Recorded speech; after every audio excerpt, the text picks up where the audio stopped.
Is there a reality show? Is there a snack? Something you're kind of obsessed with right now? It has came to the point that a guilty pleasure show for me would be like Friends or Modern Family. It's just like always in the background. Like I can't stand really just like silence. So if you come to my house, it will be one of those two shows or The Office on always. All right, Montana, welcome to Sports and Ish, where we talk about your life on the field and off the field. We are so excited to welcome you to begin this new AUSL season. How are you feeling, first of all, second season? Pretty good. I feel like the first one went by so fast, and then off season went by even faster, and just really excited to be back here with this group. We lost some players to other teams, which was heartbreaking because you build that family, and then it's like, well, are we going to be able to get that back? And just been really overwhelmed with gratitude with the people that we have on this team. So couldn't be happier. Well, it was a pretty successful first season, wouldn't you say? Winning the championship with the Talons. What did you learn from that experience?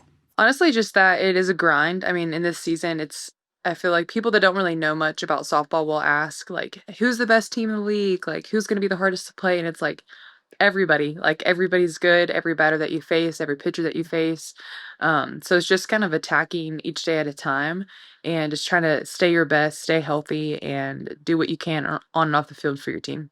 So the Women's College World Series broke the record for the most viewed softball game ever, 3 million people. How do you guys plan to capitalize on these new eyes, this new growth going into your second season?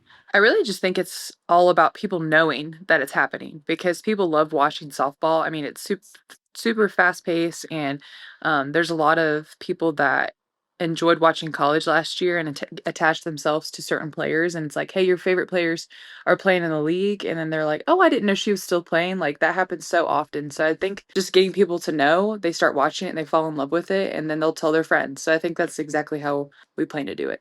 Amazing. Well, I'm telling all my friends about it. I love it.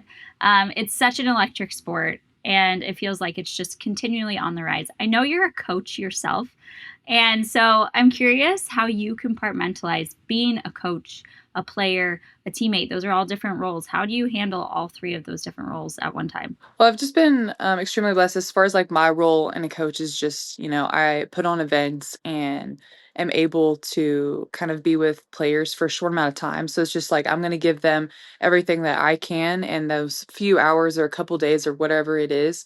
And then it's just kind of passing along the message of softball.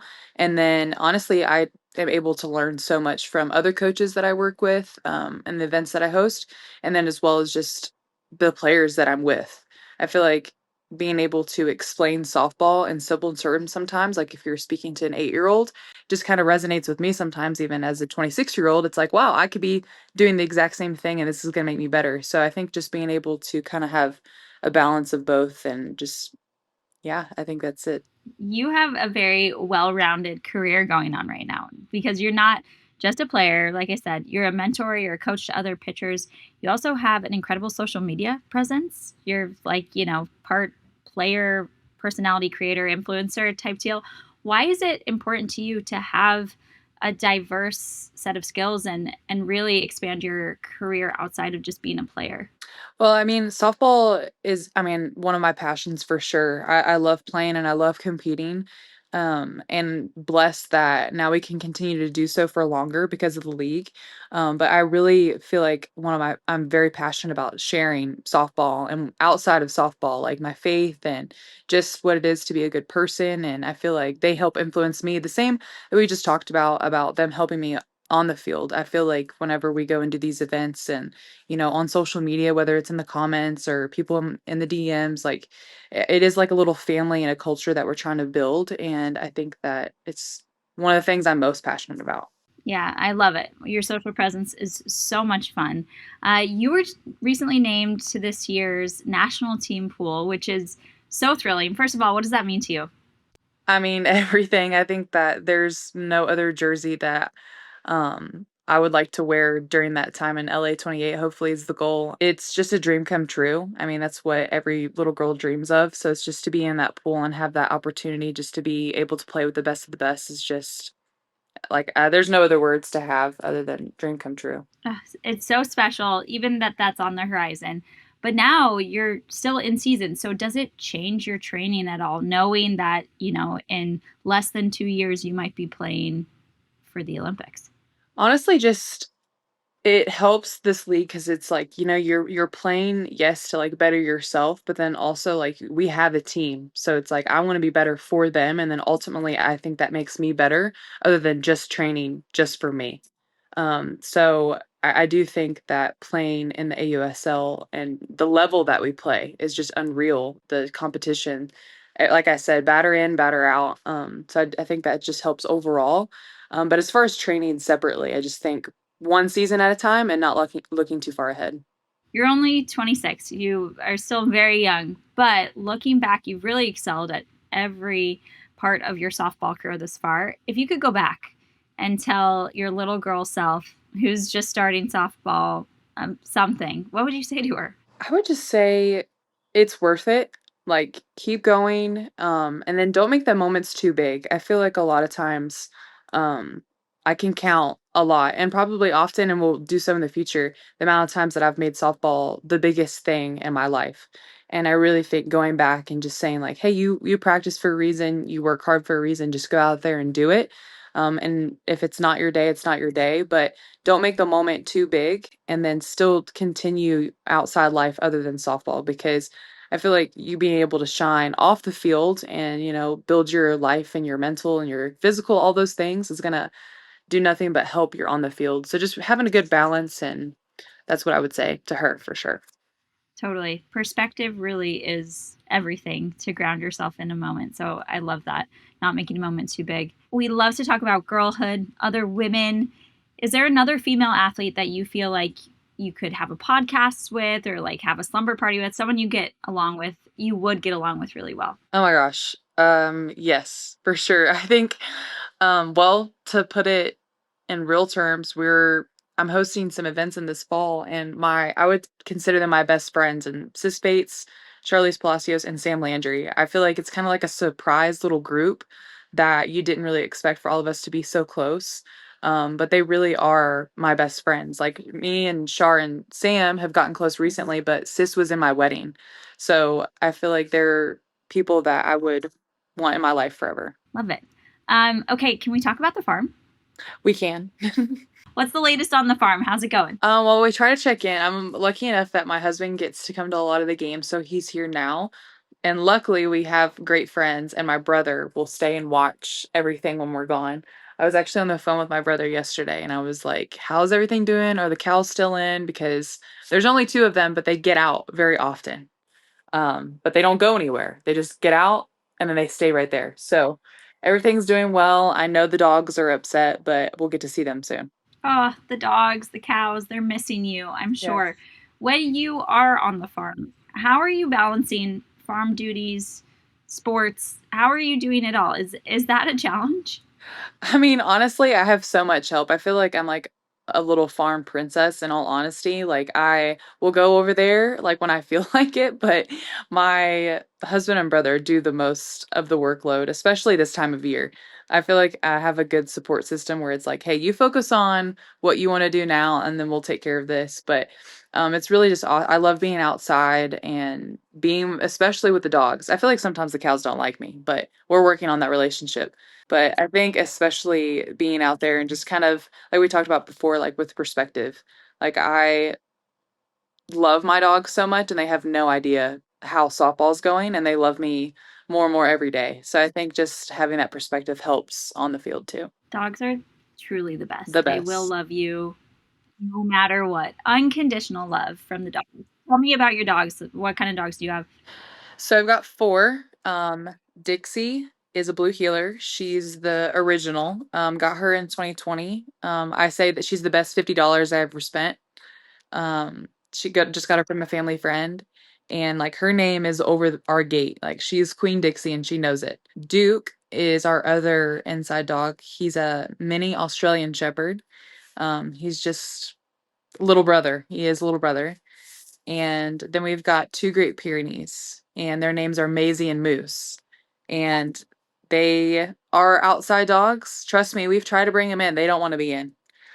We brushed them not too long ago, and it looked like you could make a blanket out of that. They are just the biggest sweethearts, and both weigh over 100 pounds. So we have a good time taking them in to get their shots and stuff at the vet. So that's fun. That's a struggle that I share. I have a Bernese Mountain Dog who's Yes. 120 pounds. And man, taking them to the vet when they're scared and they don't want to go in, you're like pushing all your weight behind these Yeah. big dogs. It's an experience. Yeah. That I really can't do it alone. I know that's for sure. And the vets they're like laughing. Yeah. And I'm like, I really can't move them. All right, let's talk about current guilty pleasure or hyperfixation. Is there a reality show? Is there a snack? Something you're kind of obsessed with right now? I have all kinds of like weird little, I would say like sour candy right now. I'm trying to do like right before games. Like I don't love just like any gummies, but like sour gummies are for sure guilty pleasure. Um I would say it has came to the point that a guilty pleasure show for me would be like Friends or Modern Family. It's just like always in the background.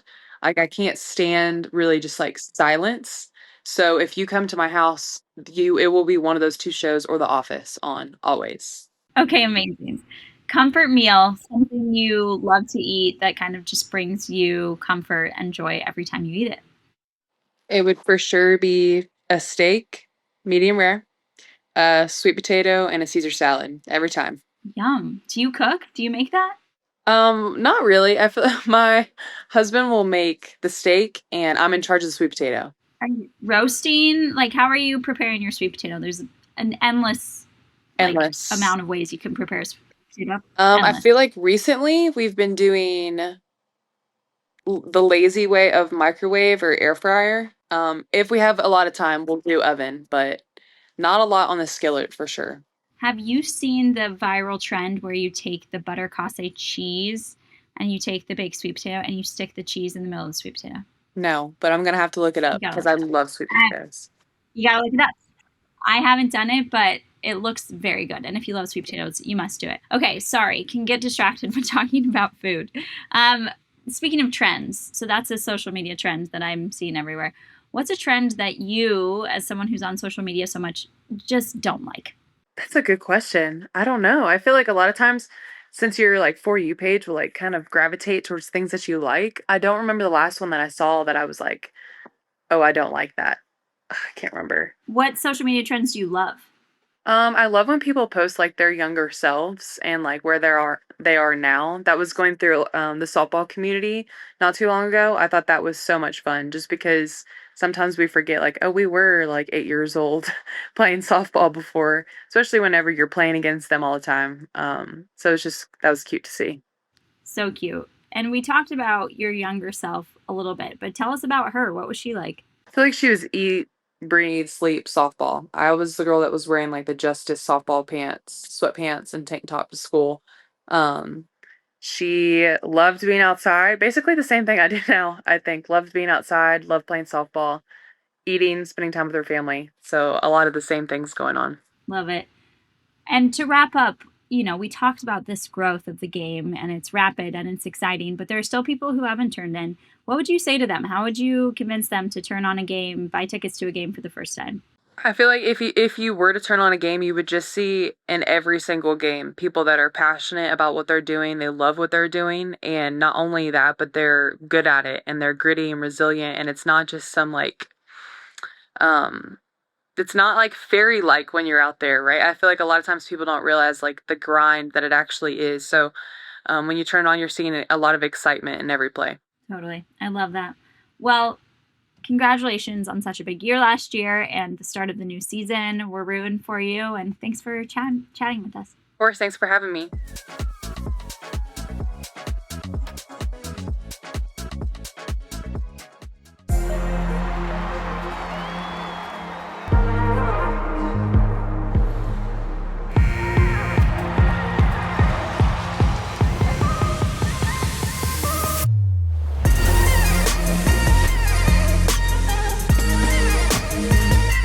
This is my girl.